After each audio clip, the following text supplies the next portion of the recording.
Chumlee is the lovable character on the popular History Channel reality show, Pawn Stars.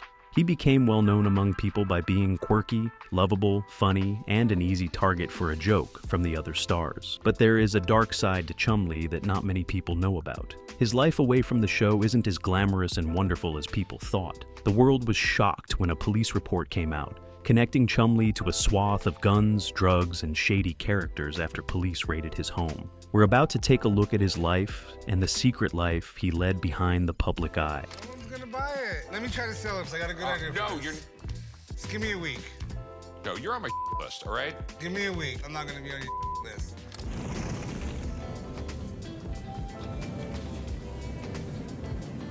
He's facing felony drug and weapons charges after police searched his home last week and reportedly found meth, marijuana, and a gun. Chumlee's life began on September 8, 1982, in Henderson, Nevada, with the name Austin Lee Russell.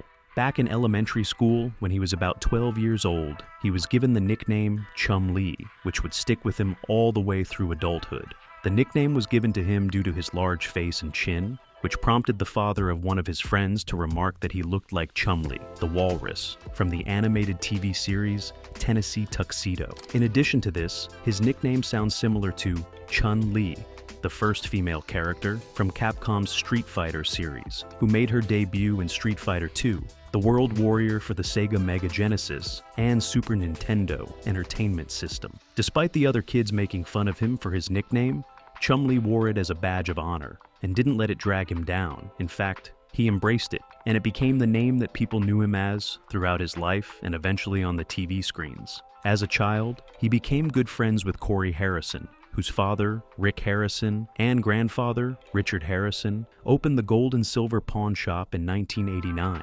Chumlee developed his quirky and fun-loving nature at this age, with his love for eccentric items like Pokemon cards and bikes, making him valuable in knowing his stuff when it comes to obscure items that would give him a unique skill set when it came to his later life working in the famous pawn shop. At the age of 21, Chumlee started working at Rick's pawn shop because he needed a job and there was an opening there. He began working at the Gold and Silver Pawn Shop, owned by Rick Harrison, due to his childhood friendship with Rick's son, Corey Big Hoss Harrison. Chumlee and Corey had been friends since they were kids, and as a result of their close relationship, Chumlee was eventually hired by the shop. Before Pawn Stars started filming, Chumlee worked behind the scenes in the shop, doing more grunt work like testing and cleaning items. When the History Channel show began, his humorous personality and antics caught on with audiences, making him one of the show's most popular characters, despite not being a part of the original business management.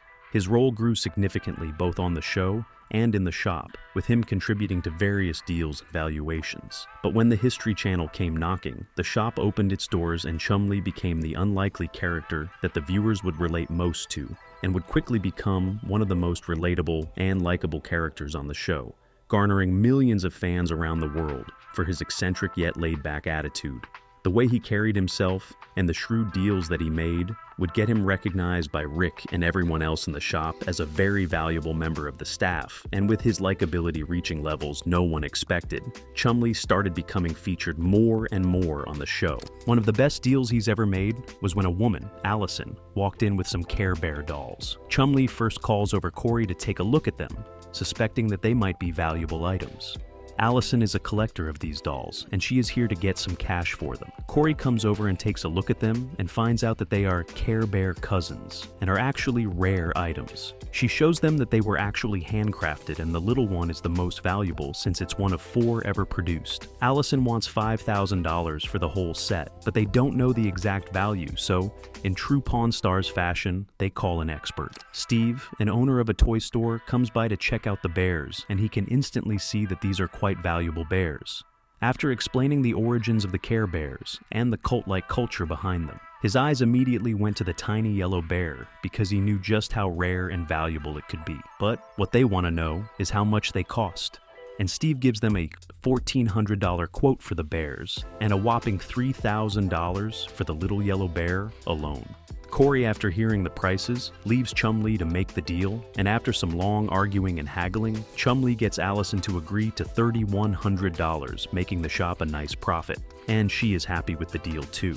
Another deal happened when a woman came in with an antique fingernail guard, which was used by the Chinese elite. to keep their long fingernails from breaking. Chumlee sees that this might be a valuable item and immediately makes a deal with her for $240. He goes to show Rick and Corey his new purchase and a joke about not working since he has a fingernail guard like the royals of the past. But Rick has that annoyed look on his face because Chumlee didn't consult anyone before making the deal, so he tells him to call an expert. Phineas, an expert in antique jewelry, confirms everything that Chumlee suspected of the item. In addition to that, it is silver, and that was a very rare element at the time.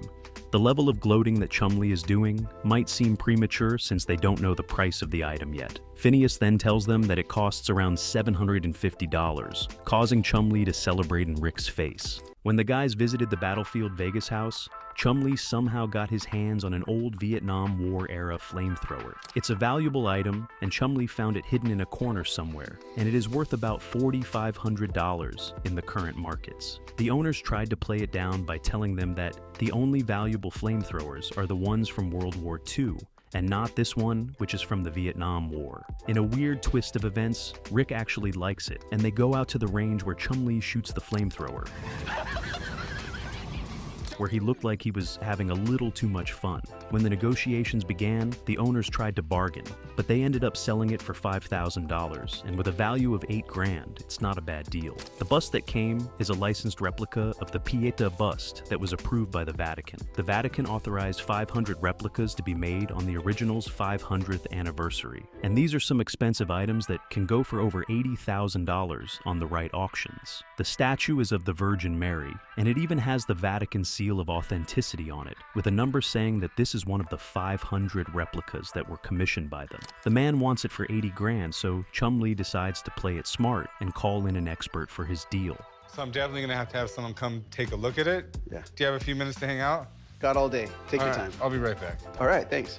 Chad, who's the art director of the Icon Fine Arts Museum, comes in to consult Chumlee about the bust. After taking a look at it, Chad confirms that this is a legit piece, and since it was one of the only piece of art that Michelangelo actually signed, it is very valuable. Now, it's time to deal with the pricing, and Chad blows the $80,000 price all the way down to $35,000. Secondary market, in a gallery, it's right around $35,000. But they're selling for 80. And now Chumlee can work with that number, and ends up making the deal with the 100 pounds of silver, which was worth about $24,000.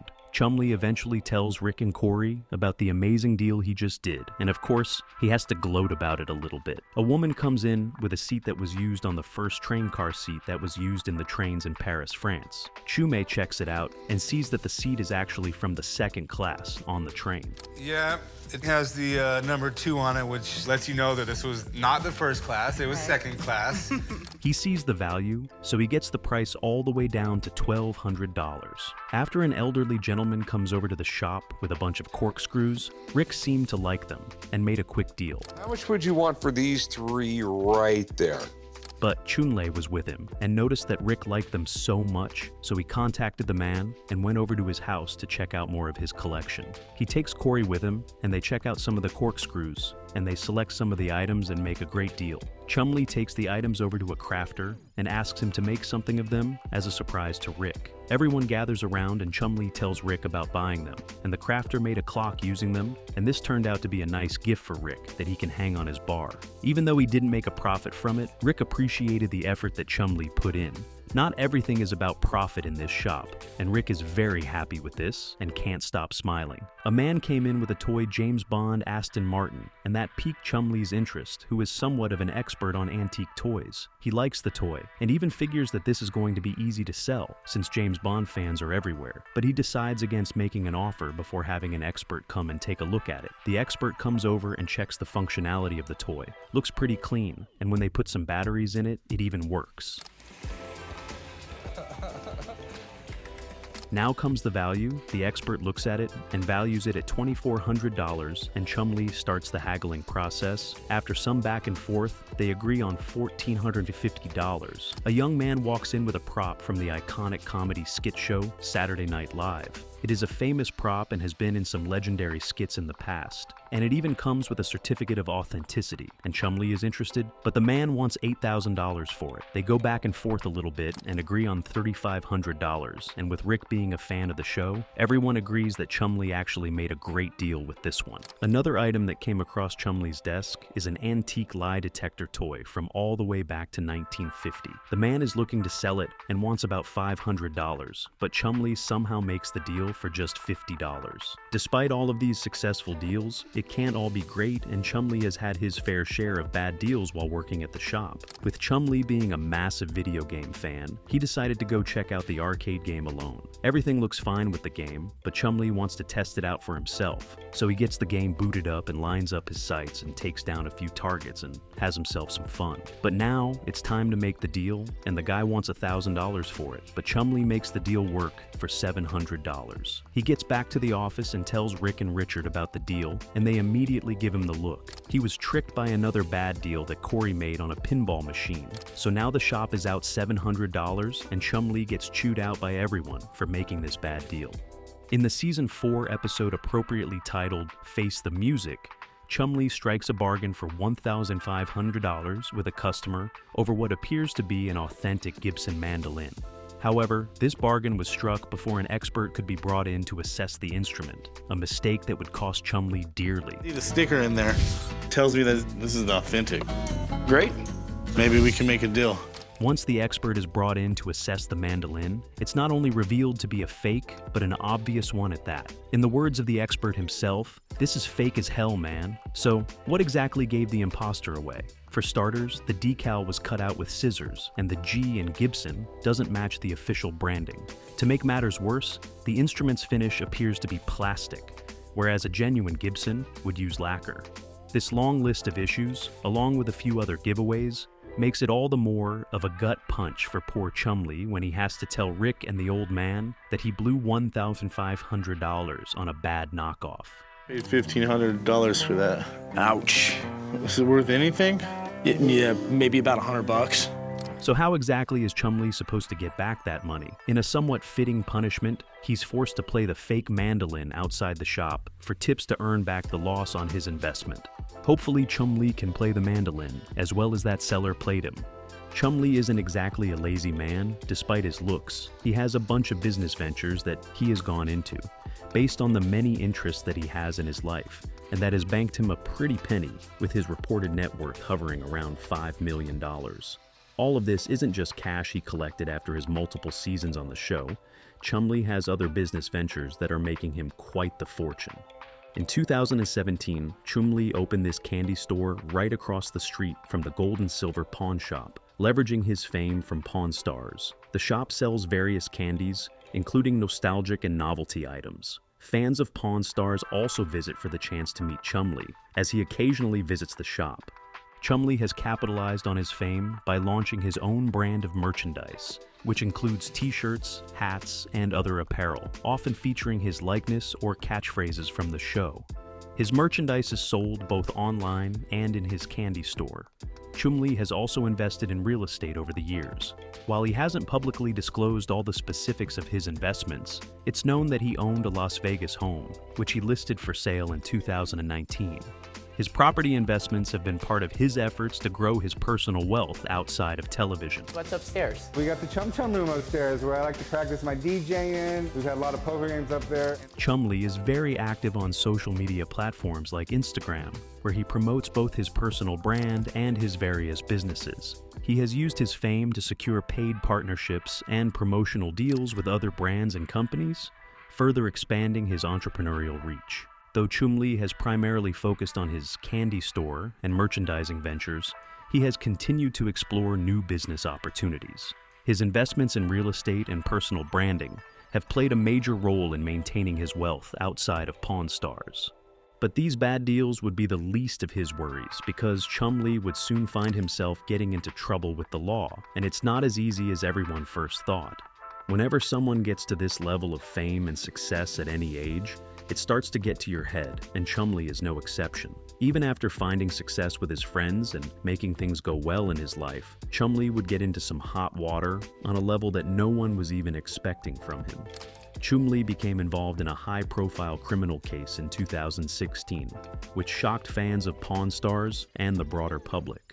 What started as an investigation into a sexual assault allegation ultimately led to the discovery of a significant amount of drugs and illegal firearms in his home, landing Chumlee in legal trouble. Here's a detailed expose of the case, outlining the events, the charges, and the eventual resolution. Meth, marijuana, and an illegal weapon. That's what Las Vegas police say they found when they raided Russell's house. On March 9th, 2016, Las Vegas Metropolitan Police executed a search warrant at Chumlee's home as part of an ongoing investigation into a sexual assault allegation. The details of the sexual assault case were never fully disclosed, as the investigation eventually shifted focus when police found evidence of illegal activity unrelated to the original allegation. The police raid on Chumlee's home was triggered by accusations made by a woman, though no details about the alleged sexual misconduct were made public.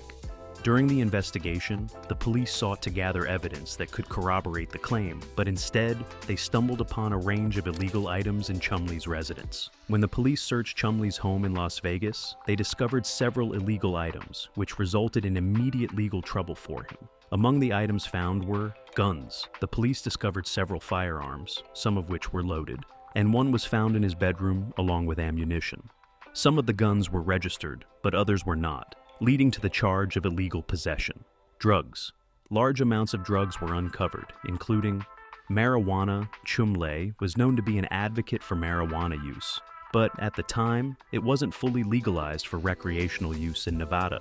Methamphetamine, which is a much more serious charge due to its classification as a Schedule II controlled substance. Xanax pills, which are a prescription drug but are illegal to possess without a valid prescription. A small amount of another drug. Frankly, he was treated perhaps a little more harshly. In total, police seized about a dozen firearms, over 4 ounces of marijuana, and various drug paraphernalia. As a result of the search, Chumlee faced several charges, although the sexual assault allegations were not pursued. The charges filed against him included 1. Felony possession of a controlled substance. The possession of methamphetamine and Xanax without a prescription. 2. Felony possession of a firearm. Some of the guns found were unregistered or illegally owned, leading to weapons-related charges. 3. Drug-related charges. The large quantity of marijuana and the paraphernalia found in his home resulted in additional drug charges. In total, Chumlee faced more than 20 felony counts tied to the drugs and firearms found during the raid. After the raid, Chumlee's legal team acted quickly to negotiate a plea deal. Initially, there were fears that he could face significant prison time, especially with the large number of felony charges tied to drugs and firearms. However, his legal team worked to reduce the severity of the charges. Chumlee himself remained mostly silent during the legal proceedings, only speaking out occasionally to maintain his innocence regarding the sexual assault allegations and to assure fans that he was working to resolve the legal issues. His Pawn Stars co-stars, including Rick Harrison, also remained relatively quiet, offering little public commentary on the case.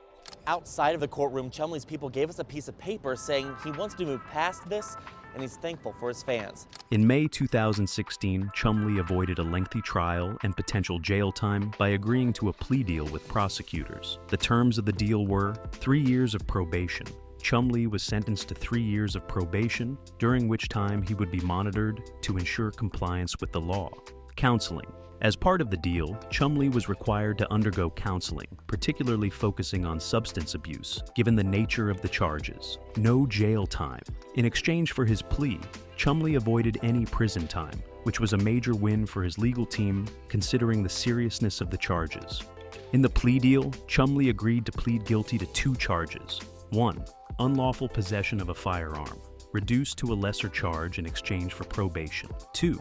Possession of a controlled substance, again reduced to a lesser charge. By pleading guilty to these reduced charges, the remaining felony charges were dropped, and Chumlee was able to avoid what could have been a much harsher sentence. Additionally, he agreed to forfeit the guns and drugs that were seized during the search. Following the resolution of the case, Chumlee expressed relief at being able to put the legal troubles behind him. He returned to Pawn Stars, and while there was some initial backlash, he largely maintained his fan base. Chumlee also addressed the case in later interviews, acknowledging his mistakes and indicating that he had learned valuable lessons from the experience. He remained committed to fulfilling the terms of his probation, including undergoing counseling and avoiding any further legal issues. The sexual assault allegations, which had prompted the search in the first place, were never pursued, and no charges related to that investigation were ever filed. The focus remained on the drugs and firearms that had been discovered during the raid. Despite the seriousness of the charges, Chumlee's public image recovered relatively quickly. His humorous and likable persona on Pawn Stars played a role in helping him regain public favor, and he capitalized on his fame by continuing to expand his business ventures, such as his candy shop. In interviews after the case, Chumlee seemed reflective, acknowledging that the incident had been a wake-up call. He worked on maintaining a cleaner lifestyle and fulfilling his probation requirements. By the end of the probation period, Chumlee had mostly returned to his regular life. Avoiding further legal trouble, Chumlee's 2016 criminal case was a major public scandal that involved serious drug and weapons charges. However, through a combination of legal strategy and his plea deal, he avoided prison time and was able to continue his career on Pawn Stars. The case also highlighted the potential pitfalls of sudden fame and the pressures that come with it, but Chumlee emerged from the ordeal with his career largely intact. While his legal troubles were a serious blow at the time, they did not permanently derail his path, and he continued to be a prominent figure in both the reality TV and business worlds. After his case was settled, Chumlee quickly turned his life around and gave up that life filled with drugs and guns.